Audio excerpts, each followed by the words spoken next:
میں حاضر ہیں اور آج ملک کے اندر ملک کے باہر ہر جگہ پر جو ایک آواز اٹھی ہوئی ہے کہ پاکستان کے جو سیاسی حالات میں اس میں جوڈیشری کا کیا کردار ہے، اور یہ واقعی ایک بڑا ریلیونٹ سوال ہے۔ یہ چیزیں ہم 2010 سے دیکھ رہے ہیں، جب اس وقت چیف جسٹس افتخار چودھری کو ہٹایا گیا تھا، اس کے بعد ایک موومنٹ چلی، عدلیہ بحال ہوئی، لیکن 2018 کے بعد جو پاکستان کے اندر عدلیہ نے سیاسی ایک جو روپ دھارا ہوا ہے، یہ ایک لمحہ فکری ہے کہ جو پاکستان کی کہہ لیں کہ آئین کے اندر 3 ادارے ہیں، جوڈیشری، قانون ساز یعنی مقننہ، اور اس کے بعد ایگزیکٹو۔ ہر ایک کا آئین کے اندر ایک دائرہ کار جو ہے وہ مخصوص کر دیا گیا، اس دائرے میں رہ کر وہ ملک اور ریاست کے لیے کام کر سکتے ہیں۔ ہمارے ساتھ اس وقت جڑاوالا کی اور ایک مشہور شخصیت جو جناب ملک بلال احمد صاحب موجود ہیں، جو صحافت سے بھی وابستہ ہے اور انٹرنیشنل ریلیشن میں انہوں نے گزشتہ ماہ ڈگری بھی حاصل کی، گولڈ میڈل بھی حاصل کیا، اور ان تمام امور پر وہ ایک گہری نظر رکھتے ہیں کہ پاکستان کے اندر جو اس وقت سیاسی حالات ہیں اور جو ایک عوام کے اندر ایک مایوسی بھی پائی جاتی ہے، اس میں کیا جوڈیشری کا کردار رہا ہے اور آئندہ کیا کردار ہونا چاہیے تاکہ پاکستان کا جو ایک ترقی کی راستے ہیں یا ترقی کی جو منازل ہیں وہ آگے طے کر سکے۔ جی ملک بلال صاحب۔ جی، سب سے پہلے تو بہت شکریہ احمد بھائی آپ کا میری اتنی حوصلہ افزائی کرنے کا، اور تھینک یو سو مچ آپ کی تشریف آوری کا۔ آپ کی بات سے میں ٹوٹلی ایگری کرتا ہوں کہ پاکستان جو اس وقت ایک گرداب میں پھنسا ہوا ہے، ایک قسم کے بھنور میں پھنسا ہوا ہے، اس میں ایک جوڈیشری کا مین رول ہے، اور مل کے میں تو کہوں گا جوڈیشری نے ہی پاکستان کو اس دلدل میں دھکیلا تھا۔ جسٹس منیر احمد کی ڈاکٹرائن آف نیسیسٹی جو اس نے نظریہ ضرورت کے تحت اسٹیبلشمنٹ کا کہہ لیں یا اس وقت کے بیوروکریسی کا یا اسٹیبلشمنٹ کا رول بڑھایا تھا، آج پاکستان کہہ لیں کہ اسی دلدل کی ایک یہ ایکسٹینشن ہے۔ اور خاص طور پہ 24 مارچ کے بعد جس طرح 6 ججز نے اسلام آباد ہائی کورٹ کے نے ایک لیٹر لکھا چیف جسٹس کو کہ جس طرح ان کے ساتھ رویہ اپنایا گیا، جس طرح ان کو ہراساں کیا گیا، یقین جانے اس سے 3 چیزیں میں کہوں گا بلکہ سامنے آتی ہیں کہ سب سے پہلے تو میں کہوں گا کہ وہ کنڈکٹ جو ججز کے ساتھ ہوا، ان 6 ججز کے ساتھ، وہ ہمیں واضح طور پہ بتاتا ہے کہ ہاؤ مچ دا ججز آر پاور لیس ان پاکستان، کہ ججز کتنے پاور لیس ہے پاکستان میں۔ وہ ججز جو خود انصاف نہیں حاصل کر سکتے، وہ آپ کو اور مجھ کو کہاں انصاف دلائیں گے۔ اور دوسری بات جو میں نے اس میں سے ایسا کی کہ پولیٹیکل کور کی، کہ جب بھی کوئی ایسا آپ کہہ لیں کہ کوئی اسٹیبلشمنٹ پہ کوئی ایسا دباؤ آتا ہے کہ سب سے پہلے جو اس وقت اقتدار میں پارٹی ہوتی ہے جس کا یہاں اسٹیبلشمنٹ کے ساتھ گٹھ جوڑ ہوتا ہے، وہ اس کو پولیٹیکل کور دے دیتی ہے۔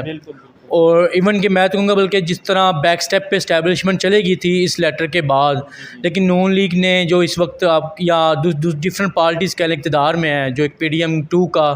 ایک جٹھا اس وقت اقتدار میں ہے، جس طرح انہوں نے اس کو پولیٹیکل کور دے رہے ہیں، تو دیٹ از ٹوٹلی آپ کہہ لیں کہ ویری امبیرسمنٹ فار پاکستان۔ اور اسی طرح آپ دیکھیں کہ جب جسٹس صدیقی دیکھ لیں یا فیض آباد دھرنا دیکھ لیں، عمران خان صاحب نے بھی اپنی پولیٹیکل کور دیا انہیں اسٹیبلشمنٹ کو، آج نون لیگ بھی اس میں پیش ہے۔ اور تیسری بات جو میں نے عرض کی ہے وہ کہ اسٹیٹ ود ان اسٹیٹ،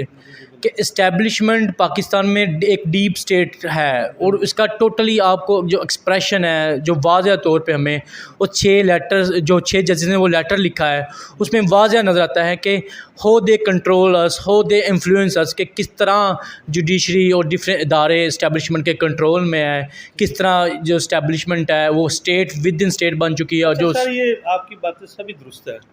آپ محسوس کرتے ہیں کہ کچھ آنے والے دنوں میں یہ جو گرداب میں ملک پھنسا ہوا ہے اس میں سے کوئی نکلنے کے چانسز ہیں کہ جوڈیشری کو آزادانہ فیصلے اپنے طور پر کر سکیں؟ اچھا، یہی تو بات ہے، ہر بندے کے پاس سلوشنز بہت ہیں۔ میں بھی آپ کو 2-3 سلوشنز بتا دوں گا، بڑے سوکھے بتا دوں گا، لیکن بات ہے پاکستان کو امپلیمنٹیشن کی،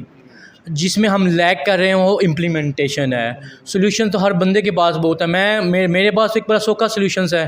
کہ یار right person for right job, کہ جس بندے کا جو کردار کام ہے نا وہ کرے. اگر کوئی کہے گا کہ میں یار پاکستان کی فورن پالیسی بھی میں نے چلانی ہے, پاکستان کی جوڈیشری بھی میں نے چلانی ہے, پاکستان کی ڈپلومیسی بھی میں نے چلانی ہے, پاکستان کی معیشت بھی میں نے چلانی ہے, دیکھیں نا آپ کی جو ایک پارٹیکولر جو آپ کی ایکسپرٹیز ہیں, جو آپ کی مہارتیں ہیں وہ سیکورٹیز میں ہیں, آپ کس طرح ڈپلومیسی چلا سکتے ہیں, آپ کس طرح معیشت کو چلا سکتے ہیں, جو ٹوٹلی ریلیونٹ ہے. جو ایک بندہ ہے اس کی ٹوٹلی جو ٹریننگ ہے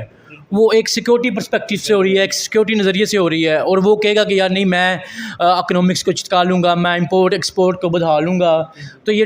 ٹوٹلی آپ کہہ لیں کہ مورل لیس ہے, یہ ٹوٹلی ارریلیونٹ چیزیں ہیں. ہر ادارے کو اپنی حدود میں رہنا چاہیے, جوڈیشری کو اپنا کام کرنا چاہیے, اور اسپیشلی قاضی فیاض صاحب پہ میں تو کہوں گا اس وقت صحیح رسپانسبلٹی ان پہ بنتی ہے, کیونکہ آپ ان کی جو فیض آباد دھرنے کی ججمنٹ دیکھ لیں, ان کی ججمنٹ یہ تھی کہ یار جو اسٹیبلشمنٹ ہے اس کو کوئی رول پلے نہیں کرنا چاہیے, اور اس کے بعد ان کو اسٹیبلشمنٹ کا ورات بھی سہنا پڑا, ان کا قہر بھی سہنا پڑا, ایون کہ ان کو کہہ لیں کہ ان کے خلاف ریفرنس بھی بھیجا گیا, عمران خان نے جو ریفرنس بھیجا تھا کہ جو قاضی فیاض صاحب ہیں ان کا ایک اپنا سٹینڈ ہے کہ اسٹیبلشمنٹ کا رول نہیں ہونا چاہیے.